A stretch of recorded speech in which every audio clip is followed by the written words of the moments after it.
नमस्कार दोस्तों, रोचक प्रसंग और वार्तालाप की इस कड़ी में आज महाकवि कालिदास और विद्योत्मा के बीच हुए रोचक वार्तालाप के साथ उपस्थित हूँ। मित्रों, इस कड़ी में हम कालिदास विद्योत्मा वार्तालाप के बाद कालिदास के जीवन में आए बड़े परिवर्तन को तो जानेंगे ही, किंतु इस कड़ी में मैं कालिदास की मृत्यु से जुड़ी एक विवादास्पद घटना का भी जिक्र करने से अपने को नहीं रोक पा रही। मित्रों, चर्चित वार्तालाप आरंभ करते हैं। उज्जैन के प्रतापी राजा विक्रमादित्य के नवरत्नों में महाकवि कालिदास एक थे, किंतु कालिदास नाम पाने से पूर्व काली या कल्लू नाम का ये बालक उज्जैन के निकट रायगढ़ नाम के समृद्धशाली राज्य के निवासी थे। रायगढ़ के राजा शारदानंद की पुत्री विद्योत्मा अत्यंत रूपवती और गुणवती पंडिता थी। राजकुमारी विद्योत्मा की ये प्रतिज्ञा थी कि वह उसी युवक से विवाह करेगी जो उसे शास्त्रार्थ में पराजित करेगा। राजकुमारी से विवाह की लालसा में केवल रायगढ़ ही नहीं बल्कि आसपास के नगरों के सभी विद्वान राजकुमारी से पराजित हो चुके थे। इन विद्वानों के मन में विवाह न हो पाने से अधिक पीड़ा अपने पांडित्य के पराजय की थी। वे सभी विद्वान जो राजकुमारी से पराजित हो चुके थे एक जगह एकत्र हुए और विचार करने लगे कि इस अपमान का बदला किस प्रकार लिया जाए। उन्हें यह लग रहा था कि राजकुमारी को ज्ञान का अहंकार है और अहंकारी को दंड देना किसी प्रकार अनुचित नहीं है। उन्होंने सोचा कि ज्ञान की महाअहंकारिणी राजकुमारी का विवाह संसार के सबसे बड़े मूर्ख से करवाकर उसके अपराध का संतुलन बनाया जाए। ये चर्चित घटना तो हम सभी जानते ही हैं कि उस धूर्त मंडली ने एक युवक काली को, जो जिस डाल पर बैठा था उसे ही काट रहा था, को देखकर अपनी तलाश पूरी की। गौर वर्ण काली का भली भांति श्रृंगार किया और वह विद्वत मंडली उसे समझा बुझा दिए कि किसी भी स्थिति में तुम अपने मुंह से कुछ नहीं बोलना। राज दरबार में विद्वानों ने काली का परिचय महान तत्वज्ञानी के रूप में कराया जो अभी मौन व्रती हैं। विद्वत मंडली का कहना हुआ कि अगर राजा तथा राजकुमारी चाहें तो इनका शास्त्रार्थ राजकुमारी से करवाएं। शास्त्रार्थ आरंभ होता है क्योंकि राजकुमारी शास्त्रार्थ के लिए अपनी सहमति दे देती हैं। राजकुमारी मौनव्रती काली से अपनी एक उंगली उठाकर पूछती हैं, एको ब्रह्म द्वितीयो नास्ति, अर्थात ब्रह्म एक है, इसके अतिरिक्त इस चराचर जगत में दूसरा कुछ नहीं है। उपनिषद की इस विचार से क्या वे सहमत हैं? काली पूरी तरह मूर्ख थे। उन्हें लगा कि राजकुमारी की तरफ वे देख रहे थे, इसलिए राजकुमारी उसकी एक आंख फोड़ देंगी। झट से मूर्ख काली अपनी 2 उंगलियां निकालकर संकेत देते हैं कि वे उनकी दोनों आंखें फोड़ देंगे। विद्वानों की चतुर मंडली मौनव्रती काली के इस उत्तर की व्याख्या राजकुमारी से करते हैं और कहते हैं, ब्रह्म के जिस एक स्वरूप को आप समझती हैं वह निर्विकार है, वह सृष्टि का कारण है, लेकिन संचालन के लिए वह प्रकृति का आश्रय लेते हैं। गुरुपुत्र का कथन सत्य है, ब्रह्म एक होते हुए भी 2 मूल तत्वों में विभाजित है। राजकुमारी इस उत्तर से संतुष्ट हो जाती है। दूसरे प्रश्न के रूप में राजकुमारी अपनी 5 अंगुलियों को दिखाते हुए कहती हैं कि क्या वे सहमत हैं कि सृष्टि के निर्माण में परमात्मा और प्रकृति मौलिक तत्वों के रूप में 5 भाग में विभाजित रहते हैं। राजकुमारी के 5 अंगुलियों को दिखाने पर काली समझते हैं कि वह उन्हें थप्पड़ मारेंगी, तो झट काली अपनी मुट्ठी दिखाते हैं। अब इसकी व्याख्या चतुर मंडली राजकुमारी से इस प्रकार करती है कि ये पंचभूत एकाकार होकर चेतन रूप में जब तक साकार नहीं होते हैं तब तक सृष्टि संभव नहीं है। जैसे विभिन्न शक्तियों के लिए शक्तिमान है। विद्योत्मा पंडितों का ये मत स्वीकार कर लेती है।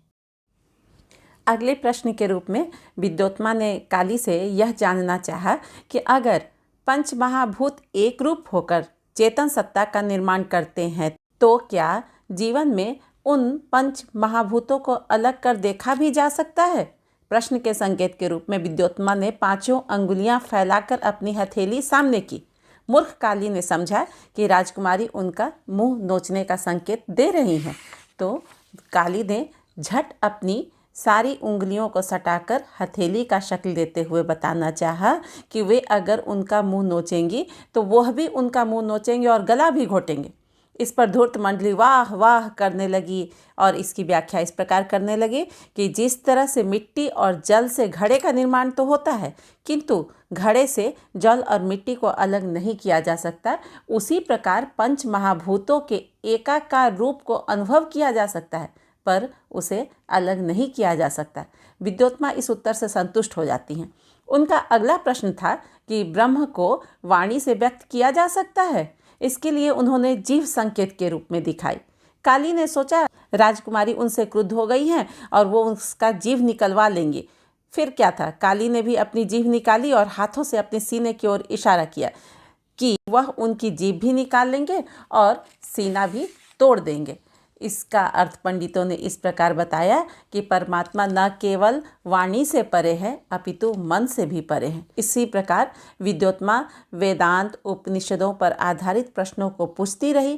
काली उसका मनमाना उत्तर देते रहे और धूर्त मंडली उनका मनमाना व्याख्या करती रही। अंततः विद्योत्मा खुशी खुशी अपनी पराजय स्वीकार कर लेती हैं, क्योंकि उसे विद्वान और धर्मनिष्ठ पति मिलने की प्रसन्नता थी। अत्यंत धूमधाम से राजकुमारी विद्योत्मा और काली का विवाह हो गया। पहली रात विद्योत्मा सजी धजी प्रसन्नता से अपने विद्वान पति के आने की प्रतीक्षा कर रही थी। काली भी सुंदर वस्त्रों में कक्ष में प्रवेश करते हैं। तभी सौभाग्य अथवा दुर्भाग्य से कहीं ऊंट बोल बैठा। काली से रहा नहीं गया। पहली बार बोलने के लिए मुंह खोले तो चिल्ला पड़े, उट्र उट्र। संस्कृत में ऊँट का शुद्ध उच्चारण उष्ट्र होता है। संस्कृत के अशुद्ध उच्चारण से विद्योत्मा समझ गई कि मौनव्रती काली ने उनसे छल किया है। क्रोध, ग्लानि और पीड़ा से विद्योत्मा सर पर हाथ देकर बैठ गई। उसकी कल्पना का ज्ञानवान पुरुष तो अति सामान्य श्रेणी का भी ज्ञान नहीं रखते थे। विद्योत्मा क्रोध, वितृष्णा और दुख के भाव से विचलित हो गई। काली इतना तो समझ ही गए कि उनसे भारी गलती हो गई है। वे सांत्वना देने के लिए विद्योत्मा की ओर बढ़े। विद्योत्मा का सारा क्रोध काली पर उमड़ पड़ा। चिल्ला बैठी, मत स्पर्श कीजिए। क्यों छल किया आपने मुझसे? क्यों? छी, विवाह जैसे पवित्र बंधन में भी इतना बड़ा छल।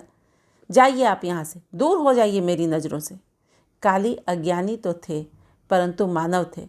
पत्नी की दुत्कार के कारण उनका अस्तित्व विगलित हो गया। उनके कदम वापस मुड़ गए और वे विद्योत्मा के कक्ष से बाहर निकल गए। जनश्रुतियों के अनुसार विद्योत्मा के महल से निकलकर बाहर स्थित काली माँ के मंदिर में वे जाकर बैठ गए। काली को आत्मग्लानि होने लगी, अपने से घृणा भी होने लगी। अपने से घृणा की पीड़ा में माँ काली के हाथों का तलवार लेकर वे अपना सिर माँ के कदमों में चढ़ा देना चाहते थे, किंतु पुजारी की पत्नी उन्हें ऐसा करने से रोकती है और विद्या अध्ययन के लिए प्रेरित करती है। इस प्रकार उन्हें ज्ञान के खजाने को पाने की लालसा जाग जाती है। उधर विद्योत्मा की भी पीड़ा जब थोड़ी देर के बाद शांत हुई और नारी सुलभ भावनाएं जागी, तब उन्हें लगा कि अब तो उनका विवाह काली से हो चुका है और आर्य कन्या का विवाह जिससे हो जाता है वही उसका सर्वस्व होता है। फिर उसने काली की खोज कराई और वहीं महल के समीप के मंदिर में उनकी उपस्थिति जानकर शांति से उनके क्रियाकलाप से अवगत रहते हुए उनकी शिक्षा, उच्च शिक्षा, काशी में गूढ़ शिक्षा की व्यवस्था करवाती है।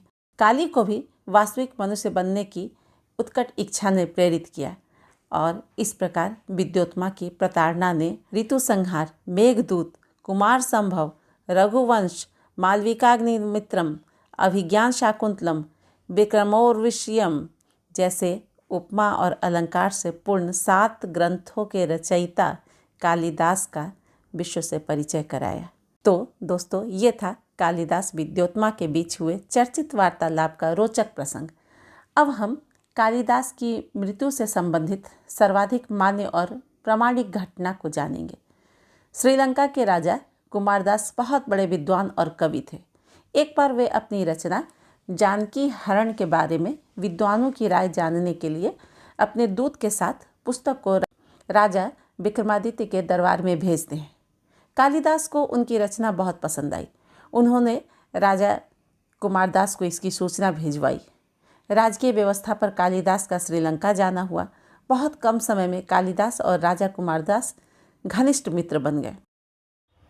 फिर एक बार कालिदास उज्जैन में रहते रहते ऊब गए तो अपने मित्र कुमारदास से मिलने श्रीलंका आए। यहाँ घूमते घूमते एक रूपा जीवा के घर पहुँचे तो उसके घर की दीवार पर एक पंक्ति लिखी पाई, कमले कमलोत्पत्ति श्रूयते न तु दृश्यते, अर्थात कमल पर कमल खिलते न देखा न सुना। कालिदास को दूसरी पंक्ति पूरा करने के लिए रूपा जीवा ने प्रेरित किया।